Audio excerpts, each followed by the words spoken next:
আসলে আমরা তো জানি হনুমানজি বাল ব্রহ্মচারী ছিলেন, কিন্তু আপনি কি জানেন হনুমান একটা পুত্র পর্যন্ত ছিল? একদিন মহিরাবণ রাম এবং লক্ষণকে মারার জন্য পাতাল লোকে নিয়ে যায়।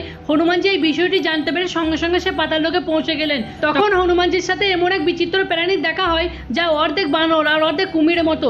সে হনুমানজিকে ভেতরে যাওয়ার জন্য আটকায়। হনুমানজি তখন তাকে বললেন, হে মূর্খ, আমার পথ থেকে সরে যাও, তুমি জানো না আমি কে? ওদিকে ও বলে, আপনি জানেন আমি কে? আমার পিতাকে। হনুমানজি জিজ্ঞাসা করলেন, তাহলে তুমি কে? তখন সে বলল, আমি মকরধ্বজ, আমি মহাবলী হনুমানের পুত্র।